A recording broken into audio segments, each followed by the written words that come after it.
Good afternoon.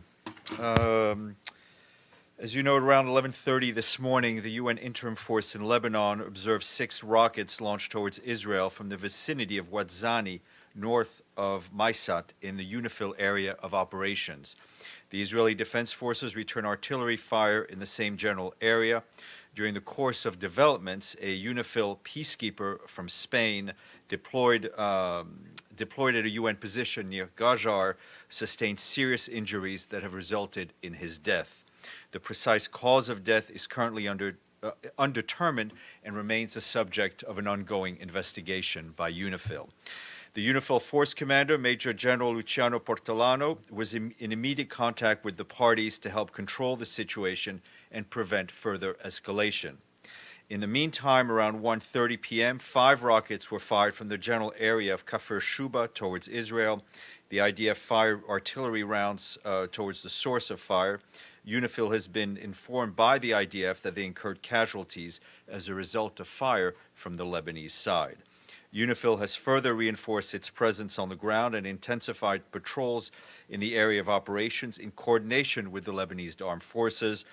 At this time, the situation along the Blue Line is quiet. Major General Portolano has strongly condemned this serious violation of the Security Council Resolution 1701 and has urged both sides to exercise utmost restraint. UNIFIL has launched an investigation to determine the facts and circumstances of this incident. Also from Lebanon, the UN Special Coordinator from Lebanon, Sigrid Kaag, today expressed her deep concern over the serious deterioration of the security situation in South Lebanon following the exchange of fire. She urgently called on all parties to refrain from any action that could destabilize the situation further. The exact circumstances of the death of our Spanish colleague is currently being investigated by UNIFIL. I think, as I said, it happened in the course of today's exchange of fire. In terms of what we're doing, both General Portolano and Sigrid Kaag have been in touch with the parties to encourage them to de-escalate and for the situation to try to remain calm. Yes, sir. Yeah, on the same subject, obviously the statement by UNIFIL, which specifies that the attacks happened from Maysat and Al-Wazani and from Kfar Shuba, they are very specific about the locations. They still did not mention anything regarding the Israeli air sorties in the sky. Also, we did not hear anything from Yunduf regarding the aerial attack on a Syrian position near the Golan. I think I've reported the operational details I've received from the mission, and we report them to you as we receive them. Okay, pause. I continue. The mission, both UNDOF and UNIFIL are doing their best, and they're observing and identifying as they can.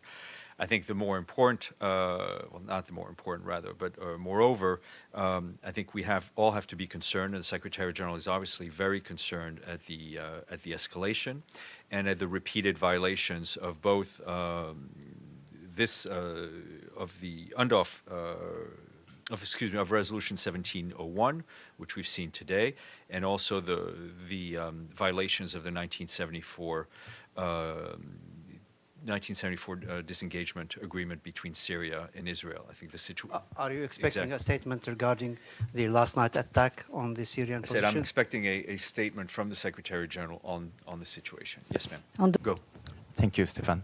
Again, on this Israeli-Lebanese border, so this attack was apparently initiated by Hezbollah first, and then IDF retaliated, right? And then you condemned the violation of the Security Council Resolution 1701. So do you blame both sides for the exchange of attack? I think we have seen in recent days a deterioration of the situation along the border, both in UNIFIL's area of operation and in UNDOF's area of operation, and it's incumbent of all those involved to do their utmost to try to calm the situation.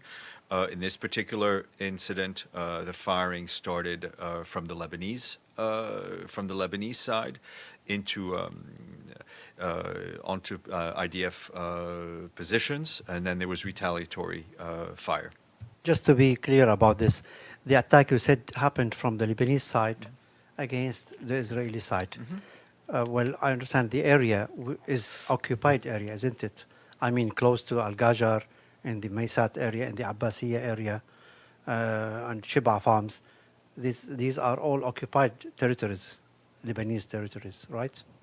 I will read to you again what I said, but what I said is unchanged. Yeah, in answer to my colleague. No, I said they hit IDF positions. That's what I said. Positions, okay, but these are on Lebanese territories. I think I have. Okay. They are where they are, and we're reporting it as we get it. But I said they hit IDF positions, which I think has the added advantage of being the truth. All right. Another thing, I understand that UNIFIL has been given orders to go to take shelter. Are they still in shelter, or did they come out? Again, what I just read, and I will reread it to you, is that UNIFIL has further reinforced its presence on the ground and intensified patrols across the area of operations in coordination with the Lebanese armed forces. 308 UNIFIL soldiers our members have been killed since their inception in 1970s. How many of them were killed by the Israelis? Do you have any statistics? I don't have the statistics of who was responsible for what death.